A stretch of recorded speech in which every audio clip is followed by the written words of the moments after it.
जय प्रेमानंदे हरि हरि बोल।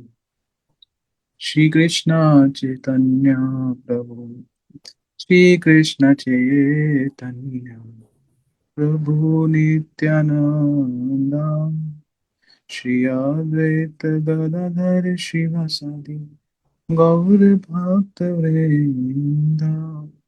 श्री कृष्ण चैतन्य प्रभु, दया करो मोरे, तुम बिना के दयालु जगत संसारे।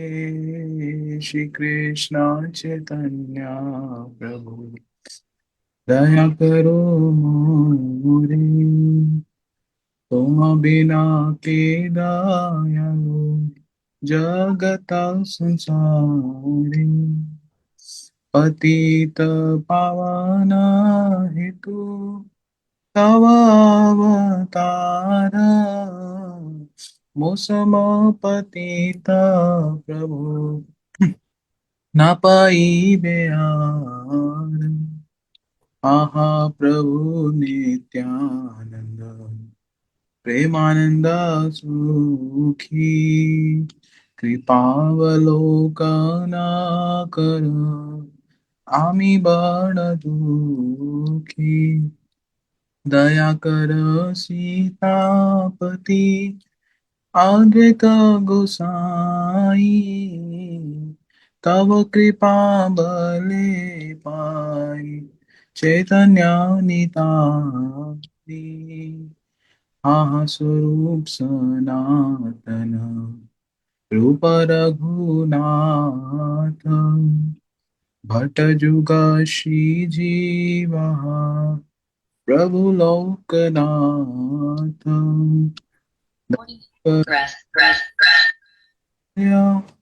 प्रभु रामचंद्र संग मांगे, नरोत्तम दास। दया करो प्रभु पाद हृदय दास।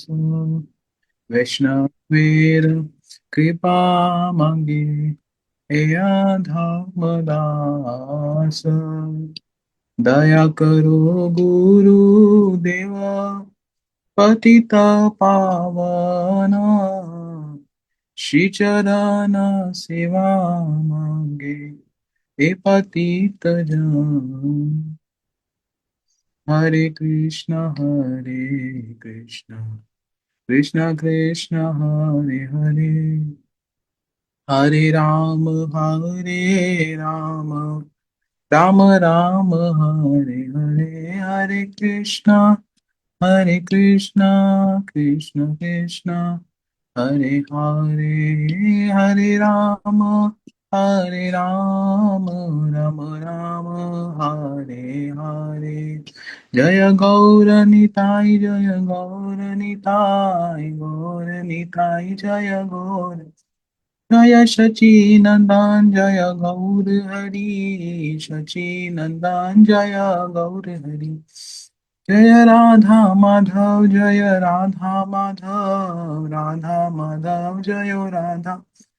हरि बोल हरि बोल हरि बोल हरि बोल। निताई गौर हरि बोल हरि बोल हरि बोल हरि बोल। निताई गौर हरि बोल हरि बोल हरि बोल हरि बोल। बोल प्रेमानंदे हरि हरि बोल। तो कल हम सभी ने बड़े सुंदर रूप से श्री चैतन्य चरितामृत के विषय में कुछ कुछ बातों को श्रवण किया था। जो भक्त अपना वीडियो ऑन कर सकते हैं वो भी प्लीज वीडियो ऑन करें, वो अच्छा रहता है इंटरेक्शन के लिए। आप लोग भी अटेंटिव होकर सुन पाएंगे। तो कल हम सभी ने बड़े सुंदर रूप से महाप्रभु जी के जो विभिन्न ग्रंथ हैं, जिनमें महाप्रभु जी की लीलाओं को लिखा हुआ है, ताकि हम सभी लोग क्योंकि महाप्रभु जी बहुत समय पहले आए, तो हम सभी लोग उनकी लीला को ठीक रूप से समझ पाए और समझ पाए कि उन्होंने ये लीला क्यों की। हर चीज के पीछे, भगवान कुछ भी करते हैं उसके पीछे कुछ रहस्य होते हैं। तो उनकी ये लीला क्यों हुई, क्यों वो इस जगत में आए, क्या देने के लिए आए, ये सब बातें अलग अलग ग्रंथों में लिखी हुई हैं, अलग अलग लीलाएं। तो कल हमने वो सब श्रवण किया था बड़े सुंदर रूप से। और श्री चैतन्य मंगल, श्री चैतन्य भागवत और श्री चैतन्य चरितामृत, इन तीनों ग्रंथों के बारे में थोड़ा थोड़ा हमने कुछ कुछ ब्रीफ में इसके बारे में सुना था। और ये भी जाना था कि ये जानना हम सभी के लिए क्यों जरूरी है। तो आज उसी क्रम में हम लोग उसको थोड़ा आगे श्रवण करेंगे। अभी वासुदेव प्रभु जी हमें आगे का आज श्रवण कराएंगे। हरे कृष्ण।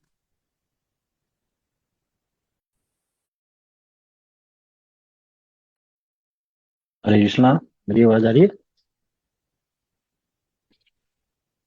हाँ जी, आ रही है। एक मिनट। ओम अज्ञानतिमिरान्धस्य ज्ञानञ्जनशलाकया चक्षुरुन्मिलितं येन तस्मै श्रीगुरवे नमः।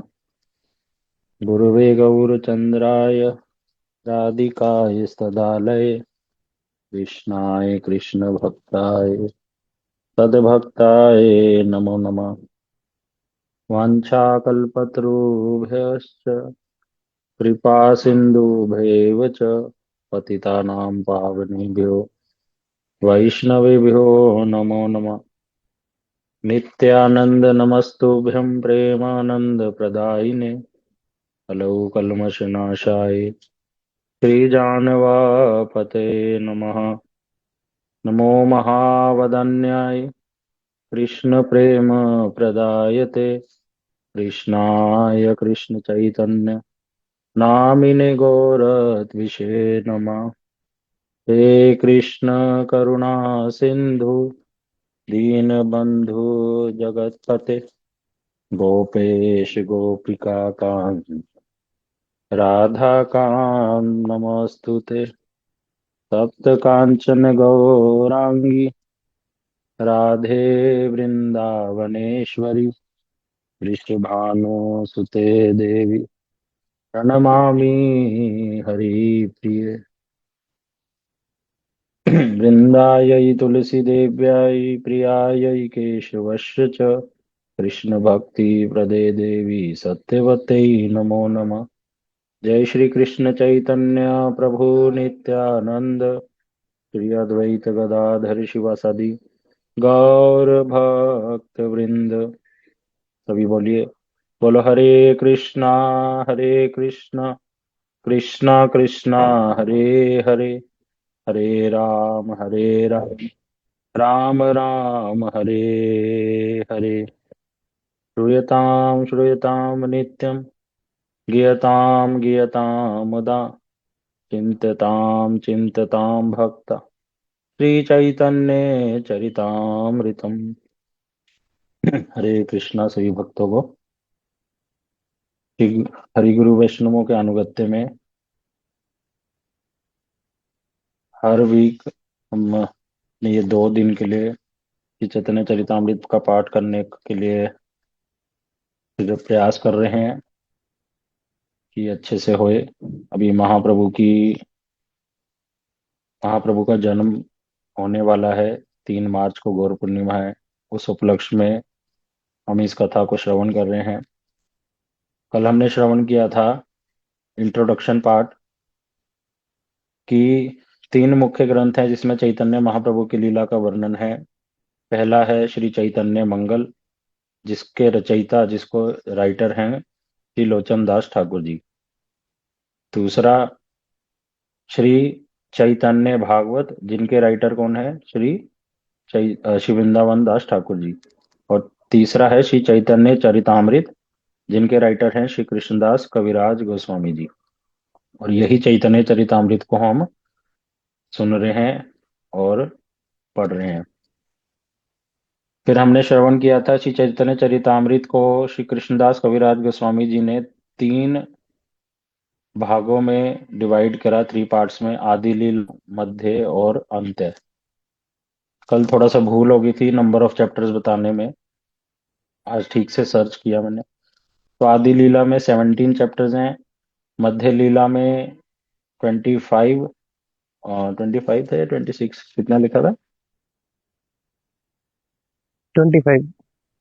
हम्म। और उसमें अंत में 20 चैप्टर्स हैं प्लस 1 कंक्लूजन पार्ट। ठीक है, तो इस प्रकार से हमने ये सुना। और फिर हम आदि लीला को सुनना प्रारंभ कर रहे हैं, उसमें भी डायरेक्ट 13th चैप्टर से हम शुरू कर रहे हैं, क्योंकि 13th से पहले जो 12 चैप्टर्स हैं उसमें फिलोसफी लिखी हुई है, तत्व लिखे हुए हैं।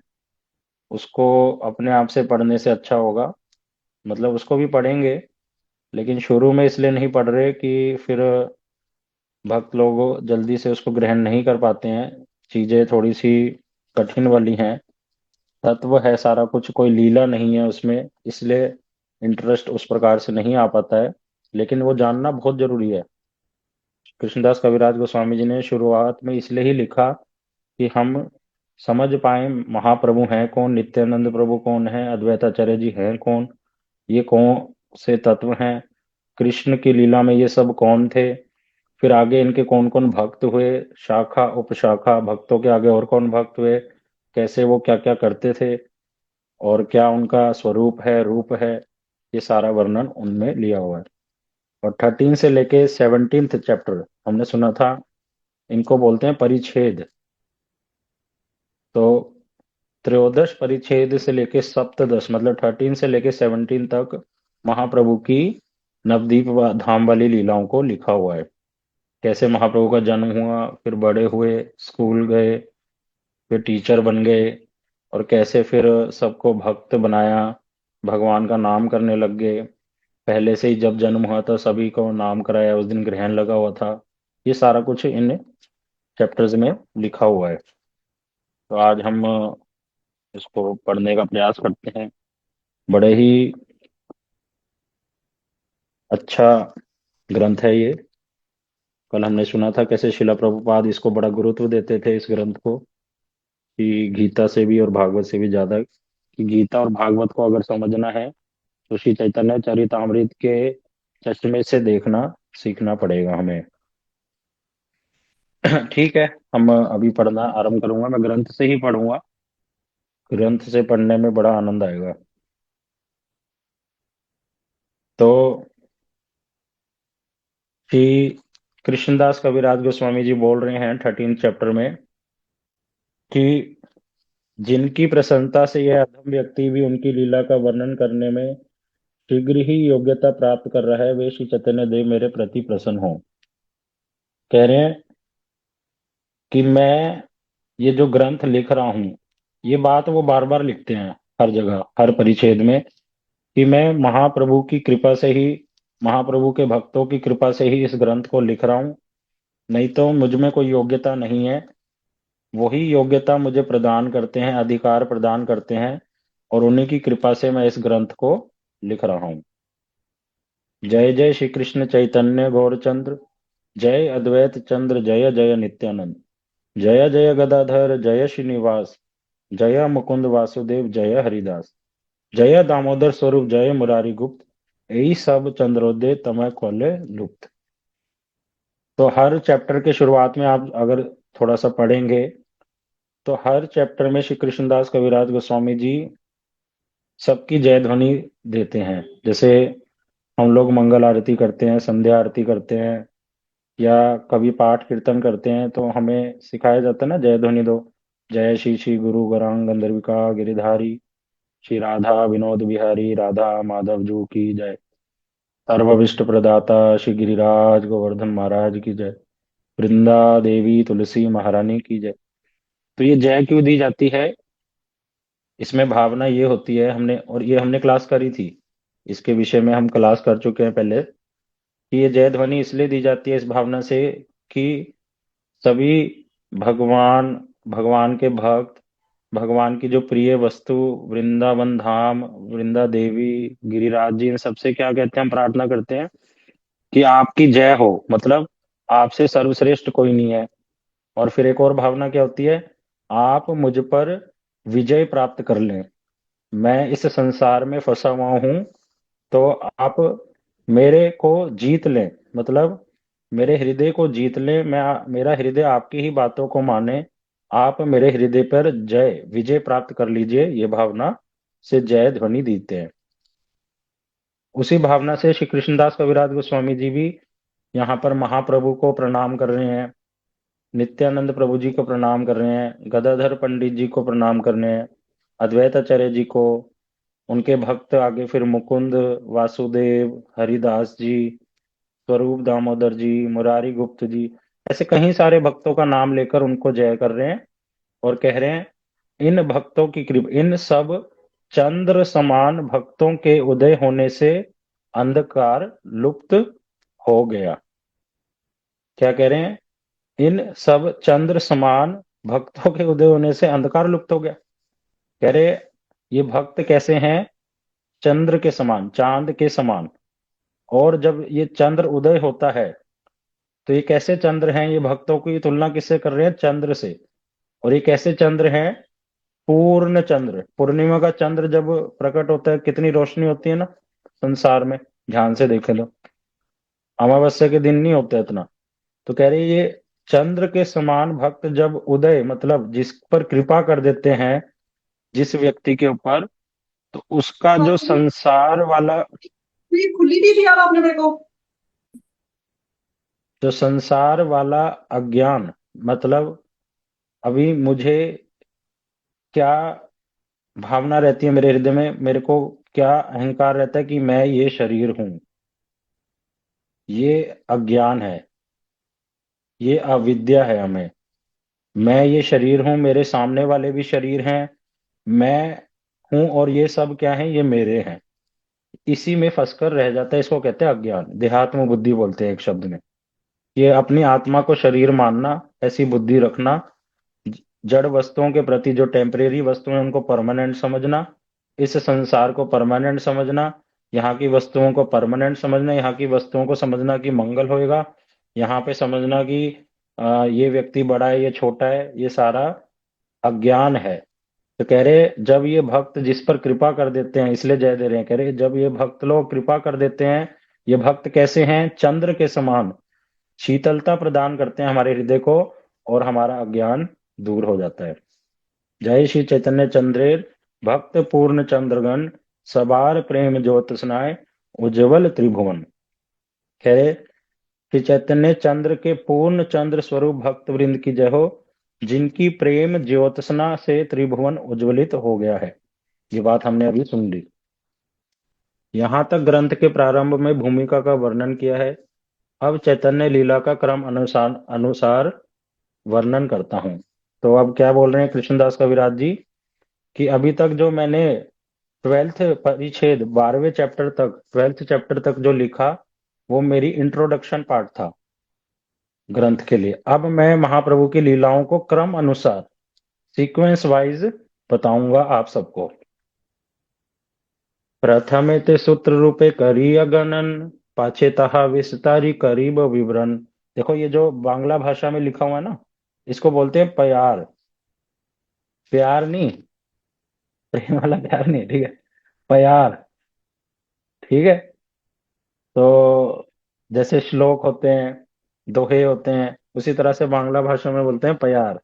बड़े प्यारे होते हैं ये, हैं, प्यार क्या होते हैं, प्यारे। खाना को बड़ी हंसी आ रही है। तो प्यार जो है, ये बड़े सुंदर हैं, गाए जाते हैं। हमारे माधव प्रभु जी ने हमें सिखाया कैसे गाते हैं इसको। तो इन इस और इसके नीचे जो अनुवाद लिखा हुआ है, वो जो ग्रंथ लिखने वाले हैं, जैसे मैं जो ग्रंथ पढ़ रहा हूँ वो शिशुमद भक्ति विज्ञान भारती गोस्वामी महाराज जी द्वारा अनुवादित है, तो उनके अनुवाद को मैं पढ़ रहा हूँ। देखो विशेषकर इस ग्रंथ में ये हमें समझना है, हम लोग अगर ग्रंथ उठाएं और पढ़ें तो उसको कभी भी नहीं समझ पाएंगे। उसको पढ़ तो लेंगे, उसकी भाषा समझ आ जाएगी, लेकिन उसमें मूड, जो भावना छुपी हुई है वो नहीं पकड़ पाएंगे। जैसे माधव प्रिय प्रभु जी एक एग्जाम्पल देते हैं, एक व्यक्ति का नाम है राम और उसको बुलाना है, तो एक एक व्यक्ति उसको कैसे बुला रहा है, राम इधर आओ, और एक बोल रहा है राम इधर आओ, और बोल राम इधर आओ ना। तो तीनों के जो शब्द हैं वो तो हैं सेम, जब ग्रंथ में लिखेंगे, कॉपी में लिखेंगे राम इधर आओ, तो लिखने में तो सेम है, लेकिन तीनों व्यक्ति की भावना क्या है, डिफरेंट। एक तो उसको अपना काम कराने के लिए बुला रहा है, एक उस पर गुस्सा करने के लिए, और एक उसको बड़े प्रेम से, उसको वात्सल्य भाव से बुला रहा है। लेकिन जब लिखेंगे तो उसको भावना को तो पकड़ नहीं पाएंगे मुझ जैसा व्यक्ति। तो मुझ जैसा व्यक्ति चैतन्य चरितामृत की भावना को समझ सके, किस मूड से कृष्णदास कविराज जी ने ये बात लिखी है, वो मूड मुझे कौन समझाएगा, जो उनके मूड को समझता होगा, वो है भक्त, भगवान के भक्त। जैसे शिला भक्ति विनोद ठाकुर जी, शिला प्रभुपाद जी, फिर हमारी गुरु परंपरा में हमारे गुरु जी, इन्हीं की कृपा से हम लोग इनको समझ सकते हैं, वरना नहीं। तो यहाँ पर जो प्यार है, उसका जो ट्रांसलेशन मतलब अनुवाद लिखा हुआ है, वो श्री श्रीमद् भक्ति विज्ञान भारती गोस्वामी महाराज ने लिखा, और फिर इसकी ऊपर टीका लिखी है, कमेंट्री बोलते हैं उसको। उस प्यार को या उस श्लोक को अच्छे से समझाने के लिए विस्तार से जो लिखा जाता है उसको बोलते हैं कमेंट्री, टीका। इसको भी आज ध्यान से सुनो बात को, माधव प्रिय प्रभु जी से ही सुना मैंने, कि जैसे क्रिकेट का मैच होता है, उसमें बोलते हैं ना, कमेंटेटर्स क्या कर रहे होते हैं, कमेंट्री दे रहे होते हैं कि इन्होंने ऐसे गेंद डाली, इन्होंने ऐसे अपने बैट से बॉल को मारा, ये ऑफ साइड ऑन साइड, जो बहुत सारी टर्मिनोलॉजी है, जो क्रिकेट को अच्छे से जानते हैं वो लोग समझ सकते हैं। तो कह रहे वो टीकाकार जो कमेंटेटर है, क्या वो किसी को भी कमेंटेटर बना देते हैं वहां? कमेंटेटर रूम में जो कमेंटेटर्स कमेंट्री करते हैं, वहां ऐसे ही किसी को नहीं बिठा दिया जाता। उसमें तीन चार गुण होने चाहिए। पहला, वो स्वयं क्रिकेटर होना चाहिए, क्रिकेट की पूरी नॉलेज उसको अच्छे से होनी चाहिए, तभी तो वो बता पाएगा कि सामने वाला व्यक्ति कर क्या रहा है। दूसरा, पहला तो क्रिकेट की नॉलेज, मतलब उसको पूरा क्रिकेट के बारे में एक एक पूरी बात पता होनी चाहिए, कि वो स्वयं भी क्रिकेट खेलना जानता और खेला हुआ हो। और दूसरा, फिर ये भी उसमें गुण होना चाहिए कि जो मैच चल रहा है वो वहां की बात को अच्छे से सबको समझा सके। अब ये वाला भी गुण सब में नहीं होता, क्रिकेटर्स तो कितने सारे हैं, क्रिकेटर्स तो बहुत सारे हैं, सबको कमेंटेटर रूम में इसलिए नहीं बिठाया जाएगा कि हर कोई में, हर किसी में ये गुण नहीं होता। तो कुछ ही होते हैं जो ये बता पाते हैं कि देखो सचिन ने ऐसे करा, विराट कोहली ने ऐसे करा, उसकी ये गलती थी, अंपायर ने ऐसा किया, तो वो अच्छे से बता पाएंगे। और उनकी बात को मुझ जैसा व्यक्ति जो घर पे बैठा हुआ है, टीवी में देख रहा है या मोबाइल में, उनकी बात ऐसी होनी चाहिए कि इजीली समझ आ जाए। समझ आ रही है बात? ये उदाहरण देकर माधव प्रिया प्रभु जी देखो कितने अच्छे से समझा रहे हैं, कि वो क्रिकेट खेलना जानता हो, क्रिकेट के बारे में एक एक चीज पता हो, और फिर वो जो क्रिकेट खेल रहे हैं उनके ऊपर कमेंट्री करना अच्छे से जानता हो, और वो कमेंट्री जो हम सुनेंगे तो अच्छे से उसको समझ पाएंगे। मुझ जो व्यक्ति वहां पे उपस्थित नहीं है, घर पे बैठा हुआ है, जिसने आज तक क्रिकेट देखा भी नहीं, पहली बार भी जो देखे, तो उसकी बातों को सुनने से उसको क्रिकेट समझ आ जाए। तो इस प्रकार से टीका, इसको बोलते हैं टीकाकार, कमेंटेटर्स को हिंदी में कहते हैं टीकाकार, टीका करने वाले। अब आ जाओ ग्रंथ में।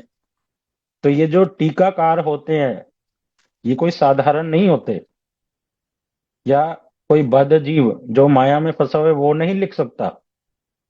जो भगवान के धाम से आए हैं, जो भगवान के धाम में रहते हैं, भगवान की लीलाओं को अपनी आंखों से देखते हैं, नित्य प्रति वहां सेवा करते हैं, वही तो हमें बता पाएंगे कि भगवान कहना क्या चाह रहे हैं, महाप्रभु क्या कहने आए हैं। तो ये भक्त लोग क्या है, वहां उस धाम के होने चाहिए, पहला गुण तो ये। और फिर ये उस लीला में होने चाहिए, तभी हमें बता पाएंगे। और फिर तीसरा जो ये बात हमें बताएंगे वो हमें अच्छे से समझ आ जाए, उस तरीके से ये हमें समझा देंगे। तो ये गुण है टीकाकारों का। और ये हर कोई नहीं हो सकता, केवल भगवान के शुद्ध भक्त ही टीकाकार हो सकते हैं। उनकी कमेंट्रीज को पढ़ के ही हम समझ पाते हैं कि यहाँ पर महाप्रभु गुस्से में बात कर रहे हैं या प्यार से। जो भगवत गीता में श्लोक भगवान श्री कृष्ण ने बोले हैं वो सारे कोई एक टोन में नहीं बोले। टोन समझते हो? जो मैंने अभी बोला, राम इधर आओ, एक गुस्से में राम उधर जाओ, इधर आओ। तो कृष्ण भगवान ने बीच बीच में अर्जुन को गुस्सा भी करा है, क्रोध भी किया है। तो वो क्रोध वाली टोन कहाँ पर है, वो कैसे हम पकड़े, हमें तो नहीं पता। तो वो टीकाकारों ने, शिला भक्ति विधान स्वामी महाराज जी, हमारे गुरुदेव श्री श्रीमद भक्ति विधान नारायण गोस्वामी महाराज जी, इन्होंने बता दिया कि यहाँ पे क्रोध से बोल रहे हैं। यहाँ पूरा हक जमा के बोल रहे हैं कि तुम मेरे हो, ये घोषणा कर दो, तुम मेरे भक्त हो और भक्त का कभी नाश नहीं होता। तो ऐसे इस मूड को अगर ग्रहण करना है, पकड़ना है, तो हमें टीकाकारों की टीकाओं को पढ़ना पड़ता है। और चैतन्य चरितामृत के ऊपर बहुत से भक्तों ने टीकाएं लिखी, लेकिन विशेषकर हम किनकी पढ़ते हैं? शिला भक्ति विनोद ठाकुर जी की और शिला प्रभुपाद जी की। शिला भक्ति विनोद ठाकुर जी की टीका का नाम है अमृत प्रभा भाष्य। अमृत प्रभा भाष्य, एक मिनट। हाँ, और प्रभुपाद जी की टीका का नाम है अनुभाष्य। ठीक है। तो हम सुन रहे हैं कि अब श्री कृष्णदास कविराज गोस्वामी जी भगवान महाप्रभु की लीलाओं का वर्णन करेंगे। तो पहले बोल रहे हैं, पहले सूत्र रूप में लीलाओं का वर्णन कर रहा हूं, तत्पश्चात उनका विस्तार पूर्वक वर्णन करूंगा। कह रहे हैं अभी तो मैं जो इस 13 चैप्टर में बताने जा रहा हूं ना, वो फॉर्मूला रूप में, सूत्र, सूत्र का मतलब फॉर्मूला, कि अभी छोटा छोटा बता दूंगा कि महाप्रभु का ऐसे जन्म हुआ, ये हुआ, ये हुआ। फिर उसका विस्तार, उसको अच्छे से एक्सपेंड करके बाद में मैं बताऊंगा सबको। तो बता रहे श्री चैतन्य महाप्रभु ने नवदीप में अवतीर्ण होकर 48 वर्ष तक प्रकट लीला की है। 1407 शकाब्द में प्रभु का जन्म हुआ और 1455 शकाब्द में उनका अंतर्धान हुआ। क्या कह रहे हैं कृष्णदास जी? कविराज गोस्वामी बोल रहे हैं कि महाप्रभु का नवदीप धाम में अवतीर्ण, अवतार हुआ। यह अवतार क्या होता है? अवतार का मतलब होता है जब भगवान अपने धाम से इस जगत में उतर कर आते हैं, तो इस प्रोसेस को, इस क्रिया को बोलते हैं अवतार। समझ है? अवतार का मतलब, मैं जैसे हमारे राधा माधव गौड़िया मठ में बहुत बड़ी बिल्डिंग है, 4th फ्लोर तक। तो मैं ऊपर की सीढ़ियों से उतरकर नीचे टेम्पल हॉल तक गया, तो इस क्रिया, इस प्रोसेस को क्या बोलेंगे? अवतार। मेरे लिए नहीं बोलेंगे, वो भगवान के लिए बोलेंगे।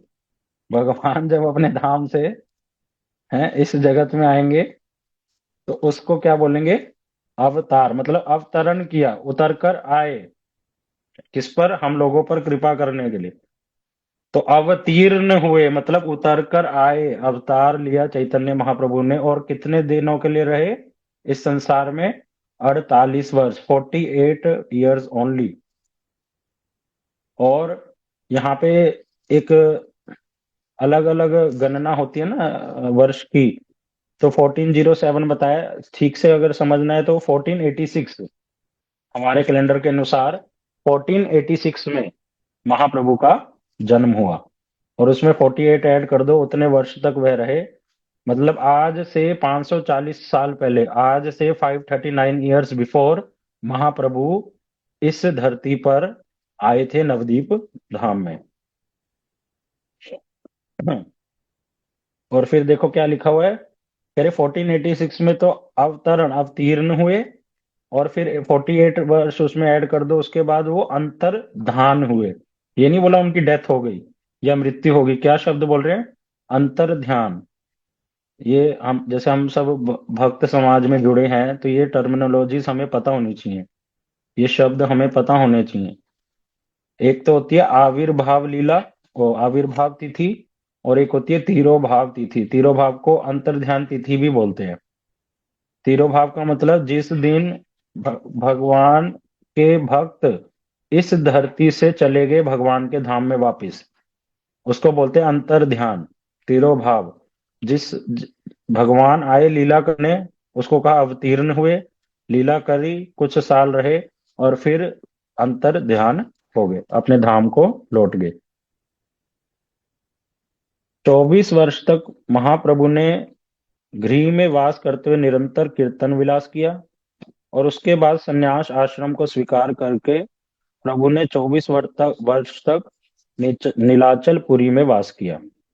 क्या कह रहे हैं श्री कृष्णदास कविराज गोस्वामी जी कि 48 ईयर्स में 24 ईयर्स के लिए तो महाप्रभु कहाँ रहे? श्री नवदीप धाम में, अपने घर पर।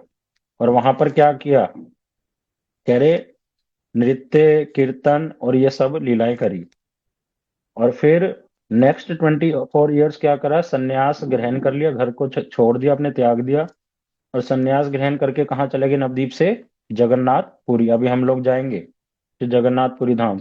जो भक्त लोग इच्छुक हों, आप लोग जरूर जाएं। गुरु जी ने बड़ा अच्छे से उस ट्रिप को ऑर्गेनाइज किया है। श्री नवदीप धाम के बाद श्री जगन्नाथपुरी हम लोग जाएंगे। 4 मार्च को वहां भक्त लोग एकत्रित होंगे और फिर 7 मार्च को वापस आ जाएंगे। 5 और 6 को दर्शन है, तो ऐसा सुयोग दोबारा नहीं मिलता। भक्त लोगों से प्रार्थना है चले वहां पर जाकर हम लोग महाप्रभु की लीला स्थलियों को देखेंगे, कहाँ पे महाप्रभु रहते थे, अपने भक्तों के साथ कौन सी लीलाएं करते थे। तो जो भी इच्छुक हो आप मुझे संपर्क कर सकते हैं। तो अगले 24 वर्ष महाप्रभु नीलाचलपुरी धाम में वास किए। तार मध्य 6 वत्सर गमनागमन, कभु दक्षिण कभु गौड़ कभु वृंदावन, 18 वत्सर रहिला नीलाचले, कृष्ण प्रेम लीलामृते भासालो सकले। क्या कह रहे हैं? उन 24 वर्षों के प्रथम 6 वर्षों में प्रभु कभी दक्षिण देश, कभी गौड़ देश और कभी वृंदावन आते जाते रहते थे, और बाकी के 18 वर्षों तक नीलाचल में रहकर प्रभु ने सबको कृष्ण प्रेम लीला अमृत में बहा दिया। तो पहले 24 तो कहाँ पे रहे? नवदीप धाम में। नेक्स्ट 24 ईयर्स रहे श्री जगन्नाथ पुरी, जिसको नीलाचल कहा जाता है। अब जो लास्ट वाले 24 ईयर्स हैं उसको भी डिवाइड कर दिया 2 पार्ट्स में। पहले पहले के जो 6 ईयर्स हैं महाप्रभु पूरा जगन्नाथपुरी में ठीक से नहीं रहे, वहां से आना जाना करते रहते थे। कहाँ पे जाते थे? कभी चले जाते थे साउथ इंडिया। साउथ इंडिया में श्रीरंगम हम गए थे, महाप्रभु वहां गए थे, रामेश्वरम, ऐसे बहुत सी जगहों पर, गोदावरी के तट पर, कावेरी के तट पर, बहुत सी जगहों पर महाप्रभु दक्षिण भारत की यात्रा उसको बोलते गए थे। फिर वापिस आ गए, कहाँ पर? जगन्नाथपुरी। फिर वहां से कहाँ चले गए? कभी वृंदावन चले गए।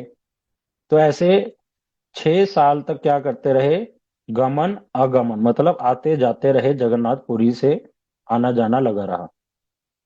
फिर लास्ट के जो 18 ईयर्स हैं महाप्रभु बड़े गंभीर रूप में वहां पर जगन्नाथपुरी में ही रहे, वहां से कहीं भी नहीं गए, और बड़ा विरह पूर्वक उनका वहां पर भजन हुआ। उसको सुनेंगे आगे। गृहस्थ आश्रम में प्रभु ने जो लीलाएं की उन्हें आदि लीला कहते हैं, और शेष लीला के अंतर्गत मध्य अंत्य नामक 2 लीलाओं का वर्णन हुआ है। चैतन्य चरिता श्री कृष्णदास कविराज जी कह रहे हैं, महाप्रभु ने जो नवदीप में रहकर, अपने घर में रहकर जो लीलाएं करी 24 साल तक, उन लीलाओं को क्या बोलते हैं? आदि लीला। और जो नेक्स्ट 24 ईयर्स के लिए जो लीलाएं करी उनको भी 2 पार्ट्स में डिवाइड कर देते हैं, उसको बोलते हैं मध्य और अंत्य लीला। आदि लीला में प्रभु को जितनी चरित आदि लीला में प्रभु की जितनी चरित गाथाएं हैं उसे श्री मुरारी गुप्त ने सूत्र रूप में ग्रथित किया है, तथा प्रभु की शेष लीलाओं का श्री स्वरूप दामोदर ने सूत्र रूप से ग्रंथ में ग्रंथित किया है। अब क्वेश्चन आता है कि श्री कृष्णदास कविराज गोस्वामी जी ने ये जो ग्रंथ लिखा, कैसे लिखा? किसी से सुना तो होगा, महाप्रभु की लीलाओं के बारे में किसी से सुना होगा, कुछ देखा होगा, तभी लिखा होगा। ऐसे कैसे लिख दिया? तो उसी का प्रूफ देते हुए श्री कृष्णदास जी स्वयं ही इस बात को बता रहे हैं। कह रहे दो भक्त हुए। एक भक्त हैं श्री मुरारी गुप्त जी, महाप्रभु के एक भक्त हैं जिनका नाम क्या है? श्री मुरारी गुप्त। ये मुरारी गुप्त जी कौन है? ये हनुमान जी के ही अवतार, हनुमान जी ही मुरारी गुप्त जी के रूप में आए। जब हम नवदीप धाम परिक्रमा में जाते हैं और पहले दिन की परिक्रमा जब मायापुर जाती है, तो उस मायापुर धाम में इन मुरारी गुप्त जी का घर है। बहुत से भक्त लोग जाते हैं दर्शन करने के लिए। तो ये मुरारी गुप्त जी महाप्रभु के साथ पहले जो 24 साल लीला हुई पूरा रहते थे। तो पूरा नोट डाउन कर लिया था इन्होंने अच्छे से कि महाप्रभु ने आज क्या किया, क्या करते हैं। जैसे एक हमारे भक्त हैं चंडीगढ़ में, आ, नाम नहीं याद आ रहा एकदम से, अभी भूल गया, वशिष्ठ प्रभु जी। वो हमने माधव प्रिया प्रभु जी से भी सुना, और बहुत से भक्तों की ये आदत भी होती है, स्वभाव भी होता है। वो वाले प्रभु जी क्या करते थे, श्री श्रीमद् भक्ति विज्ञान भारती गोस्वामी महाराज जी से मिलना करना करते थे। महाराज जी तो मठ में रहते थे और वह प्रभु वशिष्ठ प्रभु जी अपने घर पे रहते थे।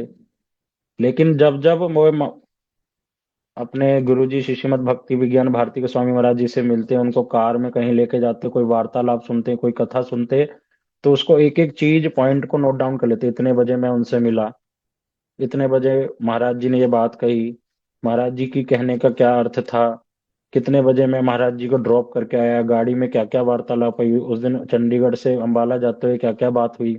ऐसे वो एक एक बात को लिख लेते थे साथ के साथ। उसी तरह से श्री मुरारी गुप्त जी ने सूत्र रूप में, फॉर्मूला रूप में, कि आज महाप्रभु ने ये किया था, ऐसे ऐसे उस भक्त को डांट लगाई थी, उस भक्त को प्यार किया था, प्रेम किया था, उस भक्त के घर पे ये प्रसाद पाया था, ऐसे से ये बातों को लिख लिया था। तो उन्होंने जो वो लिख लिया था, वो किसके पास था लिखावट में? उस समय श्री चैतन्य श्री कृष्णदास कविराज जी के पास भी वो अवेलेबल था। और दूसरा, ये तो कौन सी होगी? नवदीप की लीलाएं जो मुरारी गुप्त जी ने लिखी हुई थी। बाद में जो शेष शेष मतलब बाद की जो लीलाएं हैं 24 साल की, वो उसके बारे में किसने बताया? श्री स्वरूप दामोदर जी। क्या नाम है भक्त का?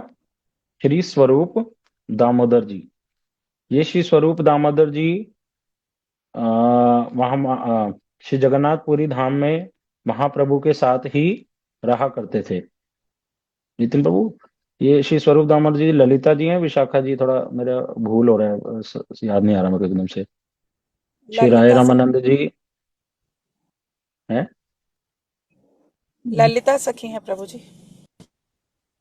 मुझे अच्छा, भी डाउट ही आया है। नहीं नहीं, और भी वक्त है ना हमारे, Raya वो बता दो। Prabhuji is Vishaka Sakhi and Swarup Damodar ji is Lalita Sakhi. कौन बोल रहा है? Hare Krishna Prabhuji, चित्रा दासी मुंबई हाँ जी, हाँ से। जी, ठीक है माता, ठीक है, ठीक है, ठीक है माता जी। माता जी ने बताया, क्या बताया? श्री स्वरूप दामोदर जी, ललिता जी। Yes Prabhuji. हाँ बिल्कुल ठीक है। श्री स्वरूप दामोदर जी कौन है? देखो, हमने सुना था महाप्रभु की लीलाओं में सारे कौन है जो कृष्ण की लीला में है। तो श्री स्वरूप दामोदर जी कौन है? श्री ललिता सखी जी। वह ललिता सखी श्री स्वरूप दामोदर जी के रूप में श्री महाप्रभु की सेवा करती थी। सेवा करते थे कहाँ पर? श्री जगन्नाथपुरी धाम में। और श्री जगन्नाथपुरी धाम में जो जो महाप्रभु ने लीलाएं करी रथ यात्रा के समय, दक्षिण भारत की यात्रा में, उन सारों को अच्छे से सूत्र रूप में लिख लिया। और वो लिखा हुआ किसके पास, और वो सुनाया भी किसको था? उन्होंने लिखा तो ठीक है, साथ के साथ उन्होंने एक भक्त को सुना भी दिया था ये सारा। और उस भक्त का नाम क्या है? श्री रघुनाथ दास गोस्वामी। क्या नाम है? श्री रघुनाथ दास गोस्वामी जी। उन्हीं श्री रघुनाथ दास गोस्वामी जी जब महाप्रभु चले गए थे, वह रघुनाथ दास गोस्वामी जी वृंदावन आके रहने लगे गोवर्धन में। हम जब गोवर्धन में जाते हैं, राधा कुंड की परिक्रमा करते हैं, तो उनकी समाधि मंदिर का दर्शन करने जाते हैं सभी लोग। इनका, रघुनाथ दास गोस्वामी जी का। वही रघुनाथ दास गोस्वामी जी फिर किससे मिले? देखो, अभी पता नहीं आप लोगों को पता है या नहीं, राधा कुंड के पास ही श्री रघुनाथ दास गोस्वामी जी की समाधि है। उस समाधि के पीछे ही, बिल्कुल पीछे ही, श्री कृष्णदास कविराज गोस्वामी जी का कमरा है, जहाँ पे वह भजन कुटीरा मतलब रहते थे, और वहीं पर चैतन्य चरितामृत को उन्होंने लिखा था।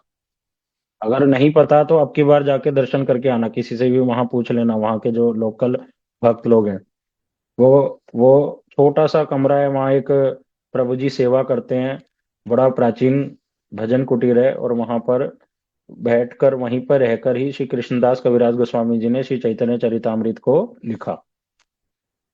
तो श्री रघुनाथ दास गोस्वामी जी से जो बाद की लीलाएं सुनी, जो श्री रघुनाथ जी ने किससे सुनी थी? श्री स्वरूप दामोदर जी से। और फिर रघुनाथ जी ने केवल सुना हो ऐसा भी नहीं, श्री रघुनाथ जी रहे भी तो महाप्रभु के साथ कुछ वर्षों तक, तो अपने अनुभव भी उन्होंने बताए कि महाप्रभु ने क्या क्या किया। वो सारा फिर श्री चैतन्य चरितामृत में श्री कृष्णदास कविराज जी ने लिख दिया। तो दो भक्तों के नाम आए, पहला आया मुरारी गुप्त जी, दूसरा आया श्री स्वरूप दामोदर जी। इन दोनों के माध्यम से ही श्री कृष्णदास कविराज गोस्वामी जी ने इस ग्रंथ की रचना करी, और ये स्वयं ही बतला रहे हैं, स्वयं ही बतला रहे हैं कि मैंने उनकी कृपा से इस ग्रंथ को लिख रहा हूं। इन दोनों के सूत्रों को देखकर और सुनकर ही वैष्णवगण लीलाओं को क्रम अनुसार वर्णन करते हैं। जिस प्रकार बाल्य, पौगंड, कैशोर और यौवन चार भाग हैं, उसी प्रकार आदि खंड की लीलाएं भी चार भाग में विभक्त हैं। ये हमने कल सुना था। फिर कह रहे हैं, सर्वसद गुणपूर्णाम ताम वंदे फाल्गुन पूर्णिमाम, यस्याम श्री कृष्ण चैतन्य अवतीर्ण कृष्ण नाम भी। क्या कह रहे हैं? कह रहे, उस सर्व शुद्ध गुण पूर्ण फाल्गुनी पूर्णिमा की मैं वंदना करता हूँ, जिस पूर्णिमा में श्री कृष्ण नाम सहित श्री कृष्ण चैतन्य अवतीर्ण हुए। क्या कह रहे हैं? महाप्रभु का जन्म किस दिन हुआ? देखो, तिथि तिथि बता रहे हैं, फाल्गुनी पूर्णिमा। फाल्गुनी मतलब फाल्गुन का जो महीना, हमारे जो हिंदी कैलेंडर के अनुसार जो महीनों के नाम होते हैं, जिस ये वो वाला महीना है जिसमें होली आती है, उसको बोलते हैं फाल्गुन मास। तो उस फाल्गुन की जो पूर्णिमा है, उस पूर्णिमा के समय, कह रहे, मैं उस पूर्णिमा की तिथि को प्रणाम करता हूं। देखो, जब भी मठ में या भक्त लोग किसी गुरु वैष्णव की तिथि को मनाते हैं ना, चाहे उनके आविर्भाव हो, तिरोभाव हो, तो उस तिथि को भी प्रणाम करते हैं, केवल गुरु वैष्णवों को नहीं करते। कह रहे ये तिथि ही अपने आप में इतनी बड़ी है कि इस तिथि को चूज कर भगवान या उनके भक्त आए। जैसे श्री कृष्ण जन्माष्टमी, तो भाद्र महीने की जो अष्टमी है, उसमें भगवान ने उसको ग्रहण किया और उसमें जन्म लिया। तो वो तिथि अपने आप में कितनी बड़ी हो गई। तो वो तिथि को मैं प्रणाम करता हूँ, कह रहे हैं कृष्णदास जी, कह रहे हैं कृष्णदास कविराज जी, कह रहे हैं मैं उस फाल्गुनी पूर्णिमा तिथि को प्रणाम करता हूँ। वो तिथि कैसी है? सर्व सद्गुण पूर्ण, सारे सद्गुणों से संपूर्ण भरी हुई। और उस पूर्णिमा के दिन श्री चैतन्य महाप्रभु अवतीर्ण हुए। क्या अकेले हुए? कह रहे नहीं, श्री कृष्ण नाम के साथ, श्री कृष्ण नाम सहित। आगे इसको समझाएंगे क्या कह रहे हैं। फाल्गुनी पूर्णिमा की संध्या के समय प्रभु का जन्म हुआ। दैव योग से उसी समय क्या था? चंद्र ग्रहण भी लगा हुआ था। चंद्र ग्रहण पता है? जब चांद पे ग्रहण लग जाता है। हर्ष और उल्लास से सभी लोग हरि हरि बोल रहे थे। अतएव हरि नाम को जन्म देते हुए चैतन्य महाप्रभु ने जन्म ग्रहण किया। क्या बोल रहे हैं? जो ये लाइन बोली श्री कृष्णदास जी ने, श्री कृष्णदास कविराज गोस्वामी जी ने, कि मैं उस फाल्गुनी पूर्णिमा तिथि को प्रणाम करता हूँ, जो सर्व सद्गुण पूर्ण, सर्व सद्गुण पूर्ण मतलब सभी सद्गुणों से पूर्ण, 100% भरी हुई है, उसमें कोई दोष नहीं है इस तिथि में। क्यों? स्वयं चैतन्य महाप्रभु इस तिथि को अवलंबन करके अवतीर्ण हुए हैं। और कैसे हुए हैं? अकेले नहीं, कह रहे कृष्ण नाम सहित। कैसे? उसको समझाते हुए कह रहे हैं, कह रहे उस दिन ना, फाल्गुनी पूर्णिमा के दिन, जिस दिन महाप्रभु का जन्म हुआ, उस दिन चंद्र ग्रहण लगा था। चांद के ऊपर ग्रहण लग गया था। और ग्रहण के समय क्या होता है? हम लोग सुनते हैं, हमें बताया जाता है भगवान का नाम करना चाहिए, उस समय टॉयलेट नहीं जाना चाहिए, कोई भी खाने की वस्तु खानी नहीं चाहिए। मतलब मुख्य बात ये बताई जाती है, अपना सारा ध्यान इधर उधर की वस्तुओं से हटाकर भगवान के नाम में लगाना चाहिए। क्यों? क्योंकि उस समय एक तो ये बात बताई जाती है कि उस समय जो चंद्र हैं वे बड़े कष्ट में होते हैं। तो हमारे गुरु वर्ग बताते हैं कि भगवान का नाम करने से उनका कष्ट दूर होता है, इस भावना से। और दूसरा कि ये ग्रहण के समय कोई और एक्टिविटी करने से दुख की प्राप्ति होती है। तो मैं और वस्तुओं में ध्यान न लगाकर मेरा सारा ध्यान कहाँ लगना चाहिए? भगवान के नाम में, जो सबसे ज्यादा मंगलमय वस्तु है। उससे ऊपर कोई मंगल है ही नहीं। इस जगत में जो भी वस्तु है वो अमंगल है। तो इस कारण से भगवान, जितने भी लोग हैं, चाहे वो भक्त हों या भक्त नहीं भी हैं, वो भी क्या करते हैं? भगवान का नाम करने लग जाते हैं। और फिर अभी तो महाप्रभु ने जन्म लेना है, लिया है नहीं। तो महाप्रभु के जन्म से पहले किसका जन्म हो गया? भ, भगवान के नाम का। क्योंकि सभी क्या कर रहे हैं उस समय? हरि हरि, अपने मुख से हरि हरि बोल रहे हैं। और महाप्रभु ने उस हरि ध्वनि के बीच में फिर जन्म ग्रहण किया। तो कितना कितना प्रेम से श्री कृष्णदास कविराज जी एक एक बात को बतला रहे हैं। जन्म से लेकर बाल्य, पौगंड, किशोर और युवावस्था में प्रभु ने अनेक प्रकार की युक्तियों के द्वारा लोगों से हरिनाम करवाया। तो श्री कृष्णदास जी बता रहे हैं, महाप्रभु की जैसे जैसे एज बढ़ती गई, तो अलग अलग लीलाएं कर कर महाप्रभु का लक्ष्य ही क्या रहा कि कैसे मेरे को दूसरे व्यक्ति से हरिनाम कराना है। तो उस प्रकार की वह लीला करते गए। बाल्य भाव के छल से प्रभु जब क्रंदन करते थे, तब वह क्रंदन केवल कृष्ण हरि का नाम सुनकर ही बंद होता था। इसलिए प्रभु के दर्शन के लिए आने वाली सभी नारियां, बंधु बांधव हरि हरि कहने लगे। सभी स्त्रियां उन्हें गौर हरि कहकर हंसने लगती थी, इसलिए उनका नाम गौर हरि हो गया। तो क्या कह रहे हैं? बाल्य लीला। अब महाप्रभु का जन्म हो गया। देखो, हमने कल सुना था, जो चैतन्य भागवत ग्रंथ है, वृंदावन दास ठाकुर जी ने जो लिखा है, वह वृंदावन दास ठाकुर जी ने महाप्रभु की बाल्य लीलाओं को बड़े अच्छे से लिखा है। इसलिए बहुत सारा कुछ ना लिखकर, छोटा छोटा लिखकर श्री चैतन्य चरितामृत में आगे बढ़ रहे हैं। और कह रहे हैं महाप्रभु का जन्म हुआ, अब जन्म लीला भी तो बड़े अच्छे से होगी। तो वो चैतन्य भागवत में बहुत अच्छे से विस्तार से लिखा हुआ है। अब जब जन्म हो गया, महाप्रभु छोटे से बालक हैं, और उस बालक से मिलने के लिए कभी आस पड़ोस के लोग आते हैं, कुछ नारियां, माताएं, कुछ बंधु बांधव, रिलेटिव सारे आते हैं। तो महाप्रभु क्या करते? रोने लग जाते जोर जोर से, क्रंदन। और वो रोना किसी भी तरह से रुकता नहीं। कभी वो ताली बजाएं, कभी किसी खिलौने को हिलाएं, कभी महाप्रभु को ऊंचा ऊंचा उछालें। लेकिन जैसे हम देखते हैं कि बालक इस जगत में चुप हो जाता है, महाप्रभु ऐसा नहीं होते। महाप्रभु केवल और केवल कैसे चुप होते? जब जो आसपास उनके लोग होते वो क्या करते? भगवान का नाम पुकारते। हे कृष्ण, हे यादव, हे हरि, आप ऐसे नाम लेकर जब महाप्रभु को सुनाते, तब महाप्रभु एकदम से शांत हो जाते। तो महाप्रभु शुरू से ही देखो, जन्म लेने से पहले ही सबके मुख से क्या निकलवाया? भगवान का नाम। और अब बाल्य लीला में भी जब रोते हैं, तो उस समय भी महाप्रभु का क्या लक्ष्य है? सबके मुख से क्या निकलवाना है मेरे को? भगवान का नाम।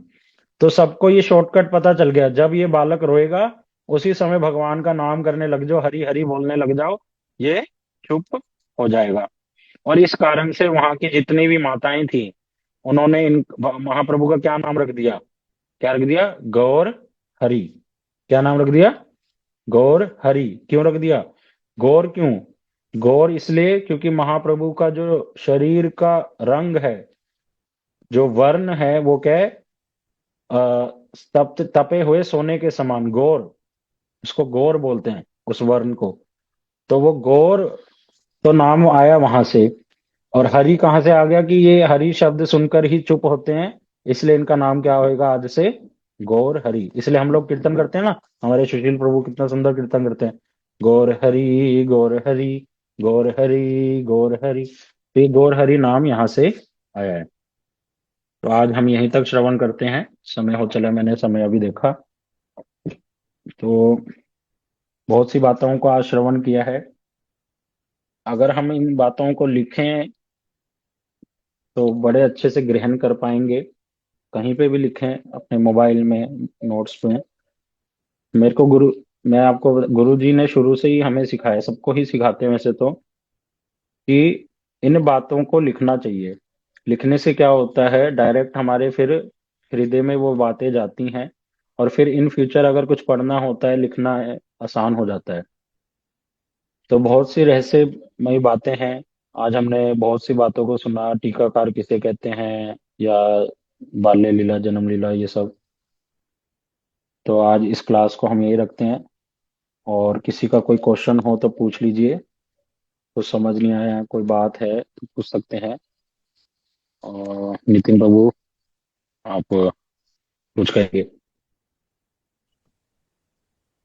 हरे कृष्ण। तो बड़े सुंदर रूप से आज हमने महाप्रभु जी की लीला को श्रवण किया।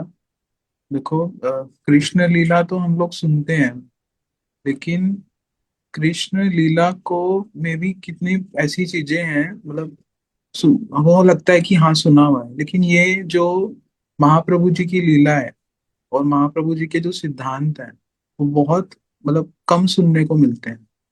उसके पीछे बहुत रहस्य हैं, बहुत गूढ़ रहस्य हैं। इसलिए जब हम इसको सुन रहे हैं, जैसे अभी प्रभु जी बता रहे थे, इसको ध्यान से सुनेंगे तो बहुत जो कॉम्प्लेक्स चीजें हैं, कॉम्प्लेक्स विचार हैं, मुश्किल चीजें हैं, सुनने में भी लगती हैं, लेकिन वो इजीली हम लोग ग्रेस कर पाएंगे, उसको धारण कर पाएंगे। भक्ति विनोद ठाकुर हमारे आचार्य हुए, उन्होंने बोला कि कोई भी साधक है जो प्रैक्टिस कर रहा है भजन की, वो कब तक उसको एक्सेप्ट नहीं करता जब तक वो प्रैक्टिकली उसको देख ना ले। या मतलब कोई चीज, मतलब जैसे हम लोग हैं, हम लोगों को जैसे बोलते हैं ना, ये मेरी इंस्पिरेशन है, इसको देख के, इस आदमी का चरित्र सुन के, इसकी कैरेक्टर सुन के मेरी लाइफ ही चेंज हो गई। तो इसलिए भक्ति विनोद ठाकुर जी एक जगह पे बताते हैं कि उसी प्रकार से भगवान का चरित्र, भक्तों का चरित्र जब हम सुनते हैं, तो वो जो इतनी मुश्किल चीज है जो हम कभी जीवन में धारण नहीं कर सकते, वो बड़ी आसानी से धारण कर पाते हैं उनकी कृपा से। तो उसी तरह से ये जो भगवान महाप्रभु जी का चरित्र है, और उनके साथ साथ जैसे हम कल सुन रहे थे कि महाप्रभु जी कोई अकेले थोड़ी आए, अपने साथ सारे पार्षदों को लेके आए, सबको लेके आए। तो उनके उनकी लीला को सुनने से वो जो इतनी मुश्किल वाली चीज है, जो जीवन में हम धारण करने के लिए सोच भी नहीं सकते, उसको हम धारण कर सकते हैं। लेकिन उसका एक ही वो है कि आपको ठीक रूप से उसको सुनना होगा, और उसको क्या करना पड़ेगा, धारण करने का प्रयास करना पड़ेगा। तो इतना अच्छा भी ये कथा चल रही है, इसी तरीके से जितने भक्त हैं उसको रेगुलरली आप लोग अटेंड करें, वीडियो ऑन करके रखें, ताकि हमें पता तो चले कौन सो रहा है, कौन जाग रहा है। ज्यादातर तो रजाई में सो गए हैं, मुझे लग रहा है, हाँ, वीडियो आ नहीं रहे। अटेंडेंस ले लेकर, है ना, देखना पड़ेगा कि कितने लोग। 8-10 चेहरे ही दिख रहे हैं। ठीक है, किसने टोपी लगाई हुई है, किसने नहीं लगाई हुई, किसने है क्या किया हुआ है, तो वो ठीक है। तो भक्त लोग सभी इसको करें। तो आज यही रखते हैं, समय हो गया है, फिर से हम इसको करेंगे। हर किसी एक को कुछ पूछना तो नहीं? किसी को पूछना है तो पूछ सकते हैं। नेक्स्ट क्लास कब होगी Prabhu ji? Next class? Next Wednesday. अच्छा, ठीक है। मतलब हफ्ते में सिर्फ 2 ही दिन है ना ये क्लास? हाँ जी, हाँ जी। हमने तो 2 दिन अच्छा, इसलिए रखी कि आप लोग सब आ सके। हमें तो कोई प्रॉब्लम नहीं है। नहीं आप ज्यादा भी रख सकते हैं, क्योंकि इस टाइम पे तो मोस्टली हम लोग जो हैं लेडीज घर पे काम निपटा ही लेती हैं। ठीक है, अभी हम विचार करेंगे। मैं नितिन प्रभु हाँ से जी, हाँ बात जी, करके जैसा आप लोग। ग्रुप में मैसेज डाल देंगे। एक वो वोटिंग, कर लेंगे, वोटिंग कर वोटिंग। लेंगे। हाँ हाँ हाँ, जैसा आप लोग और डिसाइड करें, हाँ जी। और मैं ज्यादा चाहता हूँ भी कि हम कर इस क्लास सकते हैं, क्योंकि क्लास का टाइम भी ना हम 9:15 से 10:15 रख लें, क्योंकि मुझे 9 बजे तक फ्री होने में थोड़ा सा मुश्किल रहता है, मठ की क्रियाओं से। तो 9:15 से सवा हाँ दस जी, हम बहुत करेंगे, सुंदर ठीक है? ग्रंथ है तो अच्छा रहेगा।